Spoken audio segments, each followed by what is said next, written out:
Hello दोस्तों, कैसे हैं आप? नमस्ते सबको। मेरा नाम मीरा है। उम्र, अरे वो तो बस 42 साल की हूं मैं।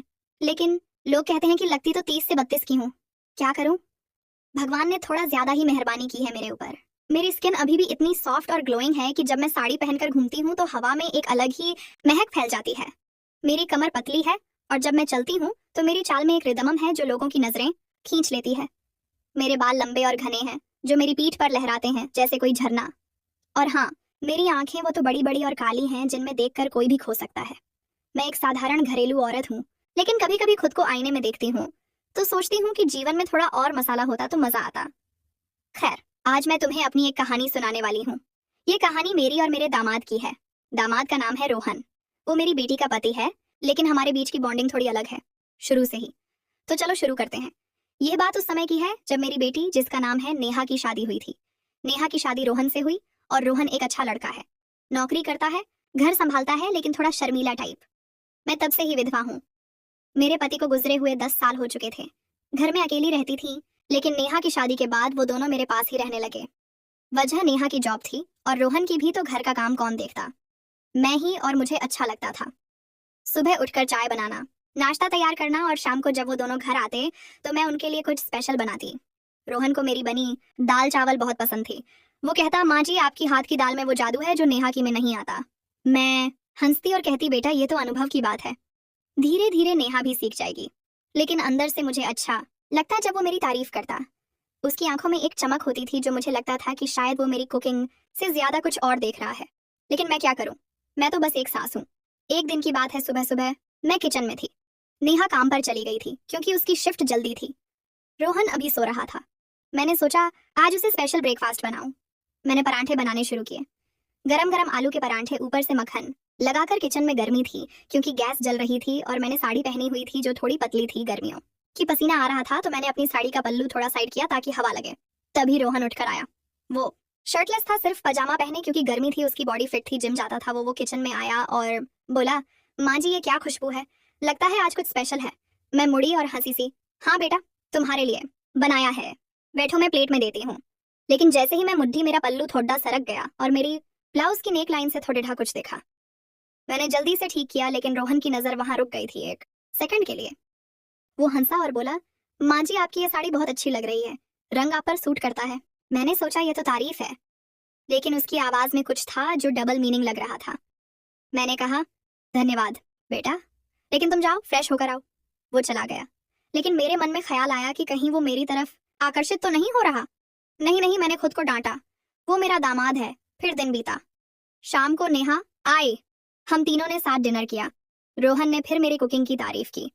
नेहा हंसी, मम्मी रोहन तो आपका फैन हो गया है, कहता है आपकी रोटियां इतनी सॉफ्ट है कि मुंह में घुल जाती हैं। मैंने हंसकर कहा, अरे वो तो बस ऐसे ही कहता है। लेकिन रोहन ने आंख मारकर कहा, नहीं माँ जी, सच में आपकी हर चीज में एक स्वाद है जो अलग है। अब ये हर चीज सुनकर मुझे लगा कि शायद वो कुछ और मतलब निकाल रहा है। मैंने टॉपिक चेंज किया। अच्छा कल क्या प्लान है तुम दोनों का? नेहा बोली, कल संडे है, हम घर पर ही रहेंगे। रोहन बोला, हाँ, और माँ जी अगर आप कहें तो मैं आपको मसाज दूं। मतलब आप पूरे दिन काम करती हैं, थक जाती होंगी। नेहा हंसी, अरे वाह अच्छा आइडिया, मम्मी ले लो ना, रोहन की मसाज बहुत अच्छी है।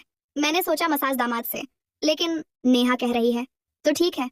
मैंने हामी भरी, ठीक है अगर समय मिला तो।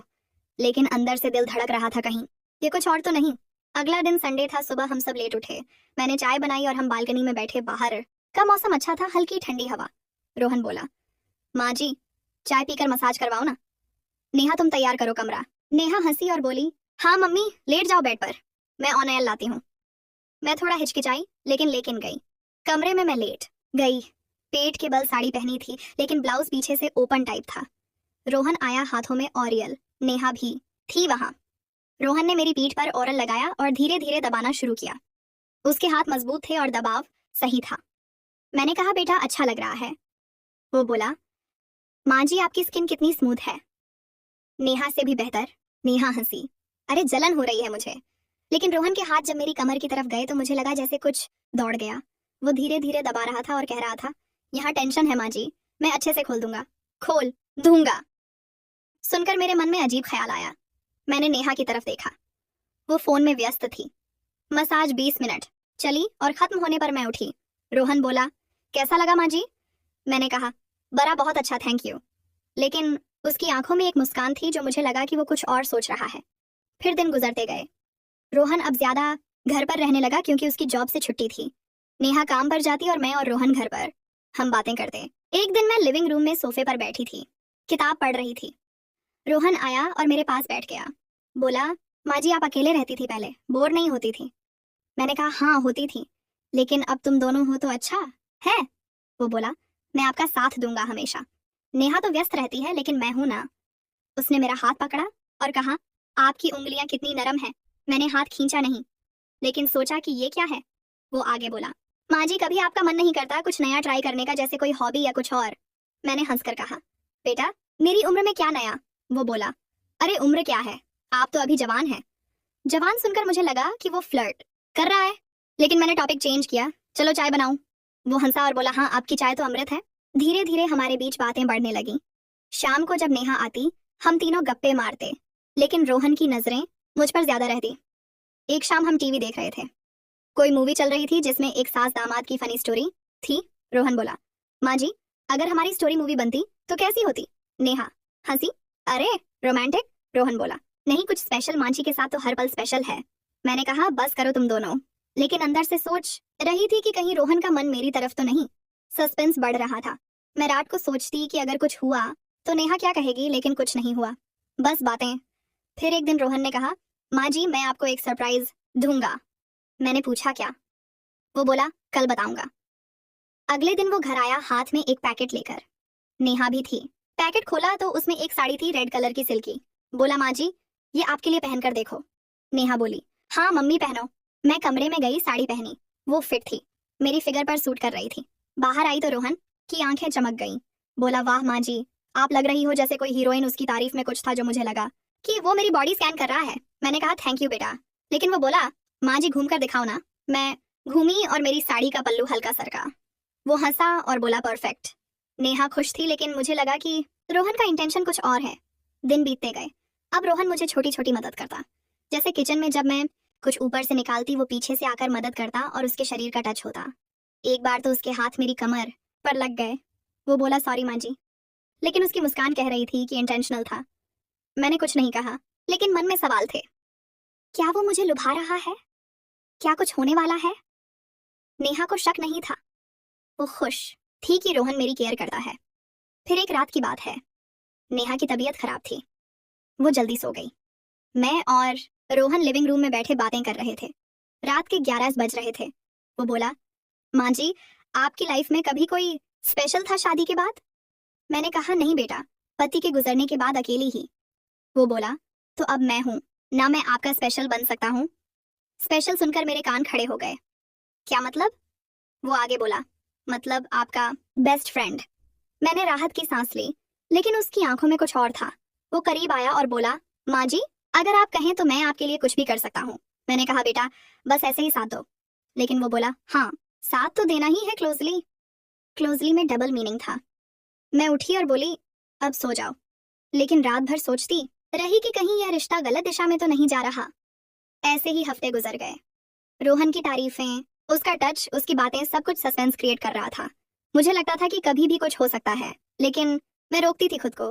नेहा खुश थी, घर में हंसी जाग था। एक दिन रोहन ने कहा, माँ जी चलो हम दोनों मिलकर एक गेम खेलें। मैंने कहा, कौन सा? वो बोला, ट्रूथ और डेयर। नेहा नहीं है तो बस हम दो। मैं हिचकिचाई लेकिन खेली। ट्रुथ में उसने पूछा, माँ जी आपकी कोई सीक्रेट विश? मैंने कहा, बस बस खुश रहना। फिर उसकी बारी। डेयर मैंने कहा, मुझे हक दो। वो उठा और मुझे टाइट हक किया। उसका शरीर मेरे खिलाफ दबा और मैंने महसूस किया उसकी गर्मी। वो बोला, माँ जी आपकी बॉडी इतनी वार्म है। मैं अलग हुई, लेकिन दिल तेज धड़क रहा था। क्या यह मोमेंट है? लेकिन खेल खत्म हुआ, कुछ नहीं हुआ। फिर धीरे धीरे बातें और गहरी होने लगी। रोहन मुझे अपनी पर्सनल बातें बताता, जैसे उसकी नेहा के साथ इंटीमेसी। वो बोला, माँ जी नेहा थोड़ी शर्मीली है, लेकिन आप तो एक्सपीरियंस्ड हैं, कोई टिप? मैंने कहा, बेटा ये बातें नेहा से करो। लेकिन वो बोला, आपसे शेयर करने में क्या हर्ज? आप मेरी सास नहीं, फ्रेंड हो। मैंने कुछ टिप्स दिए, लेकिन सोच रही थी कि वो मुझे टेस्ट कर रहा है। लेकिन अब कहानी का ट्विस्ट आता है। एक दिन नेहा ने मुझे बुलाया और बोली, मम्मी रोहन आपको बहुत मानता है। वो कह रहा था कि आप उसके लिए माँ जैसी हो, लेकिन वो आपको खुश देखना चाहता है। मैंने पूछा क्या मतलब? नेहा बोली, असल में रोहन का एक फ्रेंड है अंकल टाइप विधुर। रोहन सोच रहा है कि आपकी उनसे शादी करवा दे। वो आपकी तारीफ करता था इसलिए कि वो देख रहा था कि आप अकेली हैं और वो आपको सेटअप करना चाहता था। उसकी सारी बातें, तारीफें सब उस अंकल को इम्प्रेस करने के लिए थी। वो आपको बताना चाहता था लेकिन शर्माता था। मैं स्तब्ध।